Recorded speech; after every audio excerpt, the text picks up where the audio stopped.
our purposes tonight are just to share with everyone what we're thinking, especially as we move into the summer and plan for next year.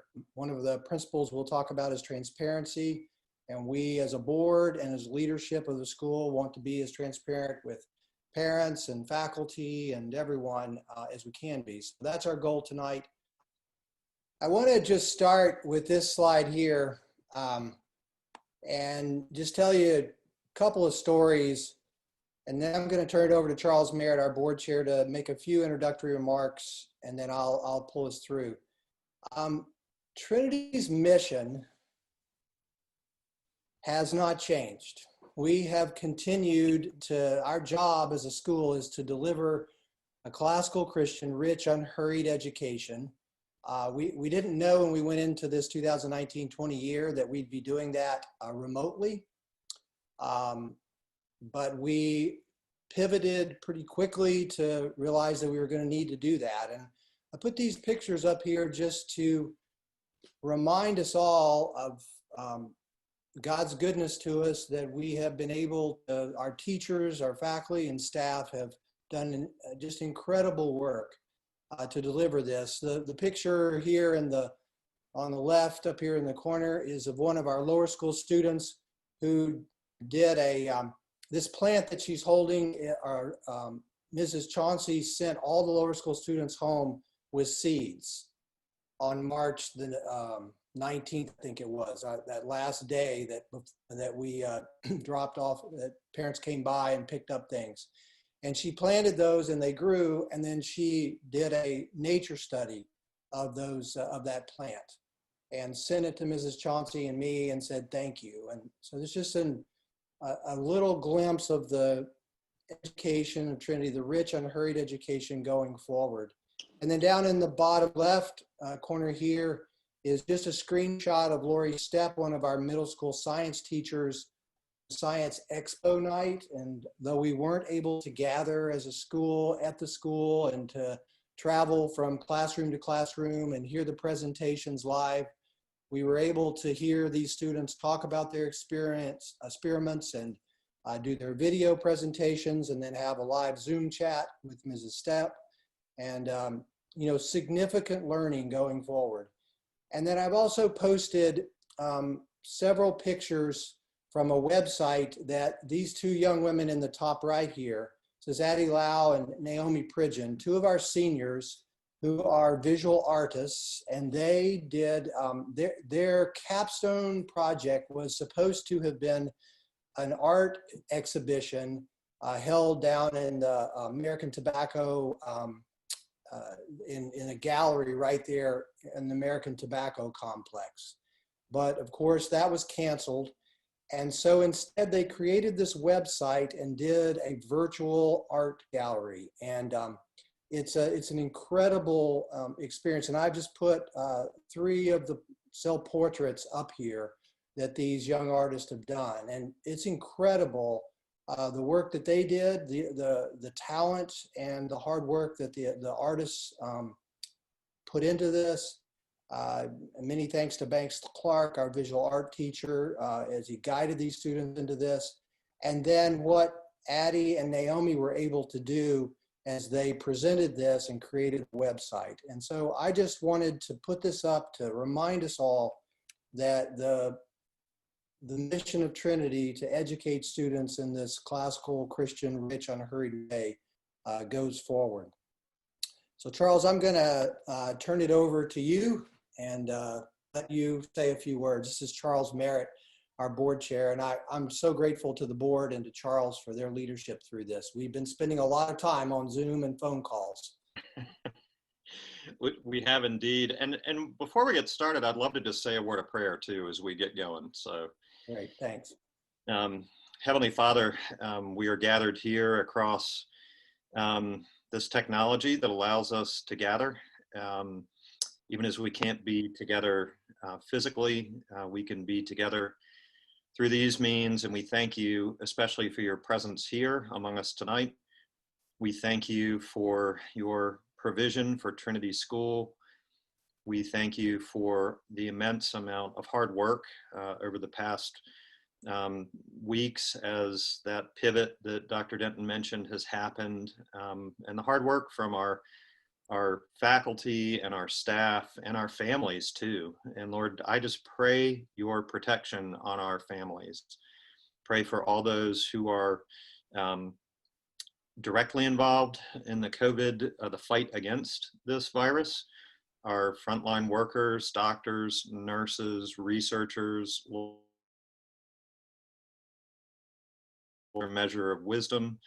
And Lord, I also pray for any who might be suffering or have loved ones who are suffering from this virus or other things during this time, that you would just put your healing hand on them and guard and protect them and bring them back to health. We do thank you for this time here tonight, and just pray that you would bless it. And it's in your name we pray. Amen. So good to see everyone virtually. I don't know about you all.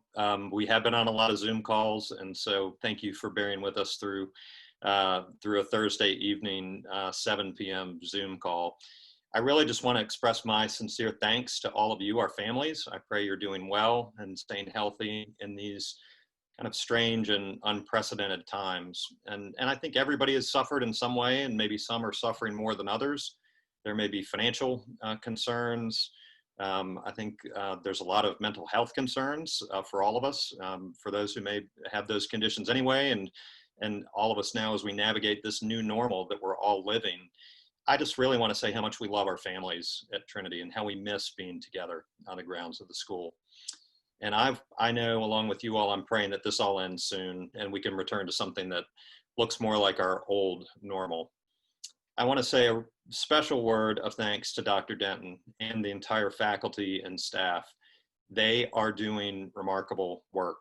I say that first and foremost as a parent myself. We still have a 9th grader at the school. To watch him do online school over these past weeks, it's been a blessing, and it's been an education for us and for all the school. But I also want to say how great a job Dr. Denton and the whole team are doing as the board chair. The board has been getting great information from the staff. We're feeding that into our existing committee structures so that we can provide what we hope is the best guidance possible. And over the past few months, as Chip mentioned, there's been lots of extra committee meetings. For those of you who serve on our board committees, thank you. There have been a number of called board meetings as we've had things that have come up quickly. And we'll continue to have additional committee and board meetings through the summer months. The board is pretty used to making decisions where there's some level of risk. We never really know everything about any of our decisions, but I'm sure you can appreciate that we're now dealing with a much wider array of unknowns, and much of what is unknown is also out of our control. What will the state or the county rules be on the first day of school? What rules might we be required in the interest of public health and the common good to follow? So the list of unknowns is long. I just want to assure you that Dr. Denton and his team are working hard to ensure that we can open safely under whatever regime we must adhere to as a school. And they need our support. The faculty and staff need our support from the board to each and every one of our families. And Trinity really is the place it is because of all of you. The efforts of our amazing teachers, they're now working even harder. They're making your child's education their main priority, even as they themselves deal with changed lives during this pandemic. So I pray for an extra measure of grace, mercy, and understanding for all of us during this time, and for patience and wisdom as we navigate uncharted waters. My hope is we'll be out of this sooner rather than later, but we have to exercise prudence and we have to prepare for continued sacrifice and disruption. So I just want to assure you that the board will do what we believe, with God's guidance, is best to serve the mission, our families, and our faculty and staff. We'll be prudent. We'll base our decisions on the best facts and information at our disposal. We'll balance the short and the intermediate term concerns that we're facing now during this pandemic with our firm belief that Trinity has a long future ahead. And I just want to thank you all again for your support of Trinity School. I'm going to turn it back over to Dr. Denton. So thank you. Thanks, Charles. Appreciate that so much. And Charles will be on for the duration here, and we're going to leave time for questions at the end. So I'm going to run through, try to frame our how we're thinking about not only the present, but the future. And our commitment to you, our families, I want to talk about three things. We are committed to promoting and guarding and nurturing and delivering the mission of Trinity School. Classical, Christian, rich, unhurried education in truth, goodness, and beauty. That's what it's always been, and it hasn't changed. And I talked about that just a little bit, trying to get at the beginning, giving you some of those pictures of how that continues to go forward. And whatever next fall and next year and the next 5 years looks like, it will look like us delivering the mission. And that is always a dance of dynamism and continuity. We want to stay rooted in that mission, but we also know we have to meet the future, and we are prepared to do that. Partnership is also vitally important. The very first sentence of the expanded mission statement of Trinity School says that the responsibility, we recognize it's the responsibility of parents. God has given these children to you parents, and you bring them to the school and say, would you partner with us? And we take that very seriously, and we know that the school's not everything, and the school never wants to usurp your authority as parents, but we want to bring our skills and our expertise and what we can do, and together we think that we can do really amazing things. And I will say that it's been harder for all of us in these last 2.5 months. There's no question. But I think we also have learned more about our partnership and how we need each other. I think you parents appreciate what the teachers are doing, what they do even more. And we teachers appreciate you parents. You're delivering the mission. You are guiding your students through their education. And so that's so important. And transparency is, that's our pledge to you, that we will communicate with you when we know what we have decided or where we're going, or our commitment is to let you know that. As Charles mentioned, it's an interesting situation that it's changing all the time, right? We're watching the news every day. We're reading, we're trying to all of us stay informed. And as we move towards the fall, certain things are going to be clear. And as we make decisions, we will communicate those to our families. This is a summary, I think, of my message to you to us as a community. This is hard. It has been hard, and it is still hard, and it's going to be hard for an undetermined amount of time. And we can't tell you how long that hard is going to last. But with God's good help, and that's so important. It's one of the resources that Trinity has to lean on as a school, is that we pray, we trust God, we work hard, we plan. With God's good help, we can advance the mission. And the advancing of that mission there's two sides of the coin. It educates our own children, and it strengthens the school. And both of those are vitally important. We're committed to educating your children. We're also committed to building and stewarding this institution for the future and for other generations of students who come after us. And so that's the adventure that we're on. That's the opportunity that we have. Our motto has always been Nonobese. You've seen it across the school. You've heard it, I'm sure. Perhaps you've been in a chapel where we've sung the Nonobese. It's over the gym and the lintel as you walk under the gym, Nonobese Domine.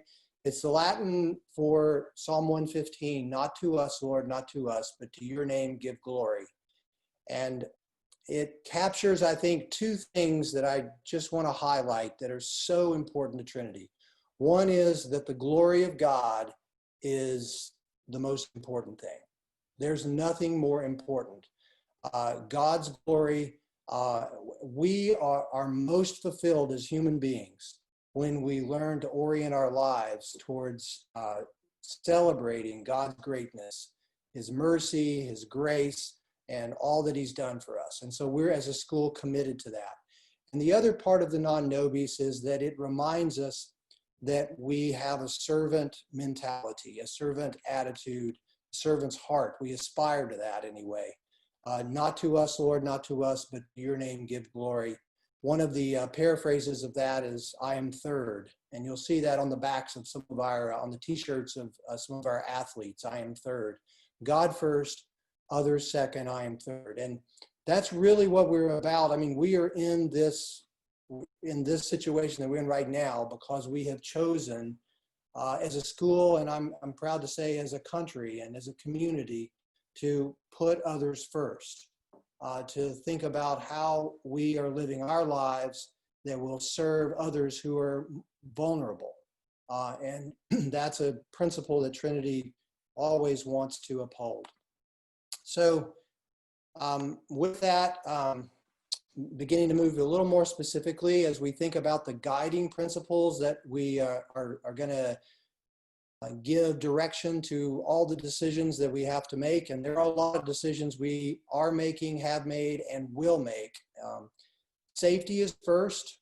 We will always put your students' health and safety, physical safety, but also mental safety, spiritual safety, thinking about all of that. As well as the safety of our teachers and faculty and our parents. Our mission is adaptable. We've talked about this already, but that we believe this firmly, that the Trinity mission can be delivered in different ways and that we can be creative about that. We also believe in not wasting a crisis. I think I got that from Jeff Lloyd, one of our board members. It's you've heard it, I'm sure, in this time. You've heard it repeated. It's so true. It's like every challenging situation, especially one of disruption, and certainly we're in a time of disruption, is a time when we can learn. And one of the things that the faculty will be doing in its in-service the first week of June is coming together in whatever way we can, safely and legally, to talk about what have we learned? What do we want to continue to do?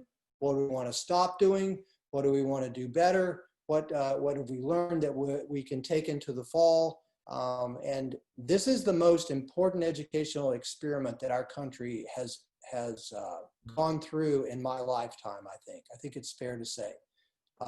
And there are things that we can learn from this, and we're committed to that. Trinity is a place that puts relationships at the heart of who we are, and we talk about being known and loved, and we will make decisions that honor that in whatever ways we can. And then I already mentioned transparency. So we're working with a number of assumptions. If you'd like to see the longer list, email me and I'll send it to you. But I picked out 4 of them here that I thought were important, really, at the top of the list. We're assuming that the COVID-19 is likely to continue through 2020, 2021 in some way or another. That we can't, we're not assuming that it's going to end this summer or that it'll be over with at a certain particular time. And we're not predicting exactly what 2020, 2021 is going to look like, but we have to be prepared for the continuance until there is a vaccine and significant therapeutics. This is our reality. We also assume that different families, Trinity families, need different things. Families with 2 working parents need one thing. Families that have students with learning challenges. Families with who have suffered economically in serious ways, whose businesses have just been sunk, perhaps even bankruptcy, whatever. There are just so many different needs. Families that have perhaps elderly parents who are living with them or will live with them. Parents who have family members who are immune compromised. All of these different situations we know we need to tend to, and we'll do that to the best of our ability. And being flexible and adaptable, that's another assumption. I'm just going to tell you folks, we will change our minds about things. I know we will. And I don't want to be the kind of school that has a foolish consistency here because we are too stubborn to change, because we're going to learn things we already have. that we realized that certain assumptions we had were incorrect, and we need to be willing to shift. And so being adaptable and flexible, nimble and agile, that's key. And we will, as a school, need to toggle, or at least be prepared to toggle among different delivery modes. And I'm going to show you what I mean by that here in just a minute. I would love to be able to tell you that starting on August the 19th, we will start with in-person education at Trinity, and we will continue that way for the whole year. May God make that happen. I would love it if that happens. But we need to be planning for the very real possibility that that might not last, or we might have to make changes. And so we are looking, this is an oversimplified model here, but I wanted to keep it for our discussion here. We want to be able to deliver Trinity on a range of modalities or different ways. So over here on the left in the green is a description of what we might call normal, or I'm going to say the new normal Trinity. We can go back, but we can't go all the way back. There are things that are going to change, just like 9/11 changed us as a culture and a society. This is going to change us. So we'll have to figure out what that new normal is, but it feels fairly normal. It's school on campus. It's all students on campus. It's schedules that look like the schedules that you all are used to, and so on and so forth. But we also need to be prepared for a range of other possibilities. And one on the far other side, in the red or the pink, option 3, is school, if we had to go back into a fully distant mode of teaching, where we could not have students or faculty on campus, and we need to be prepared for that. And that's one of the things that our faculty will be working on over the summer. I would ask you to pray for our faculty. Charles mentioned this, they are working harder than ever, and they are tired, and they need a rest. But we also do have to get ready for next fall, and we need to be prepared to design our courses in ways so that we can move into this kind of remote education. We did this in an emergency kind of way here in the spring, and I think that in the fall, we want to be a little more proactive to think, okay, what will we do? Let's assume that we will have to move into this kind of mode. How do we want to design our courses, our teaching, our learning, so that that happens?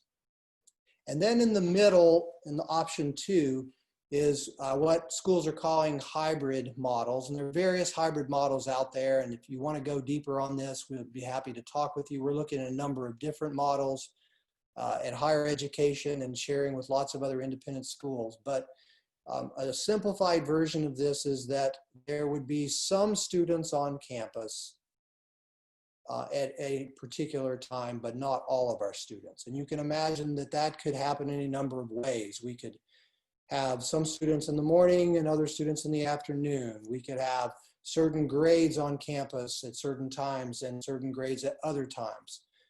We could have a Monday, Wednesday, and a Tuesday, Thursday, and an alternating Friday, or we could do something by the weeks.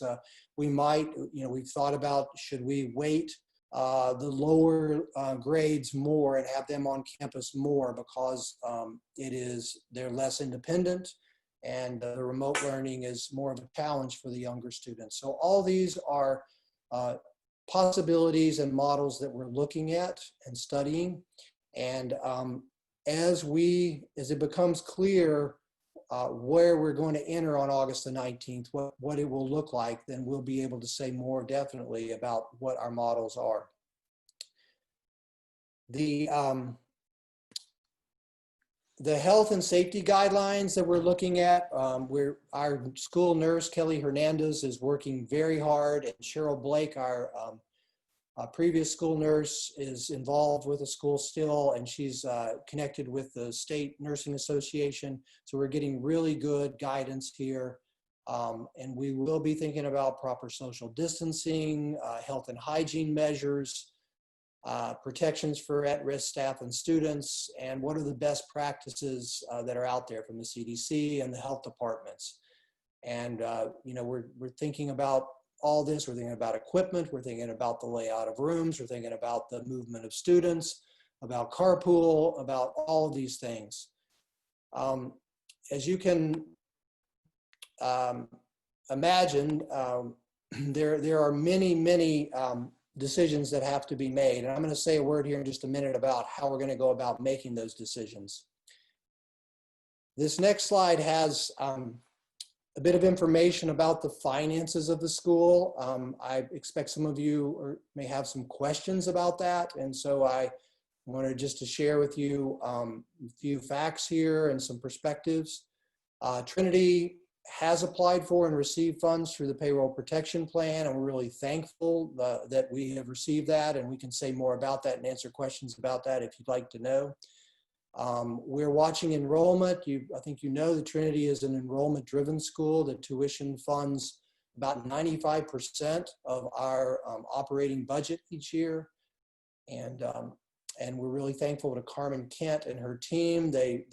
We've enrolled, I think, well, I don't know what the number is now. It was 24 students a few days ago, and we've enrolled some more just in the last couple of days. So they've been during this COVID time. So they've been very busy and working hard with an online presence, online tours, and online admissions processes. We're continuing to hire and fill faculty positions, full-time faculty positions that will deliver the mission in the ways that we've talked about.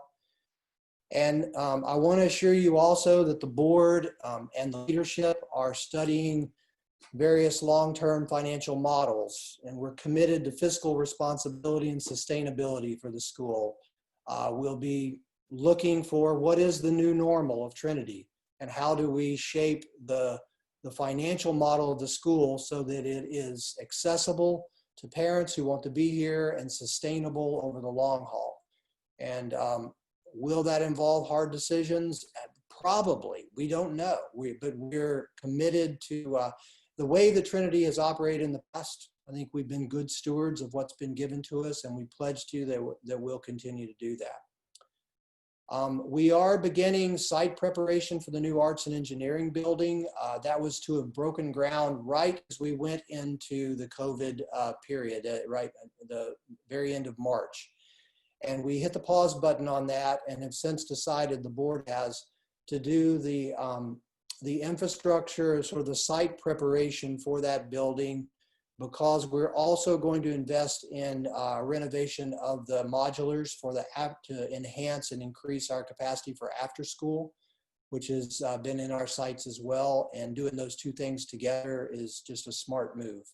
And it's also a fairly modest bet for us right now, while we wait and see how all this plays out, giving ourselves options for the larger commitments. And we can say more about that if you'd like to talk about those projects.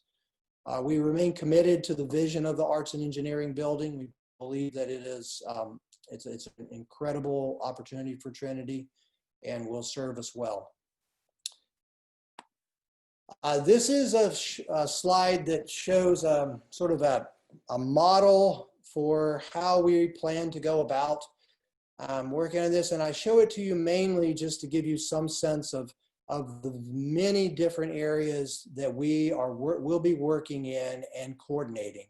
And I'm thankful for a small group of primarily senior staff who will be working on this sort of nerve center of task force at the center and communicating with groups that will be working on all of these different things, teaching and learning, student services and counseling and learning services and diversity and equity and inclusion, enrollment management, IT, finance, land and building, advancement, communications, athletics and arts, after school, and health and safety, of course, a vitally important one. And we'll have teams that are working on all this. Some of you may want to be involved in this. On the call on Tuesday morning, we had a few people raise their hands and say, I'd love to help, you know, health experts or people that have expertise in some of these areas. And we would love to bring you in as an expert to give us advice and counsel. So please let us know if you'd like to be involved in this. This is what I like about this model is that it is a small group of people that is able to act quickly and to be agile. But it also gives us a chance to involve many people. So with that, this is just a slide that shows the website, the COVID-19 updates website. Thanks to Naisha Campbell and her team who have kept this up to date. There are resources on here. I encourage you to take a look at that site, and we will use this site to keep you updated on things as we move forward. So with that, and just a reminder that Trinity remains committed to being a place where your students are known and loved.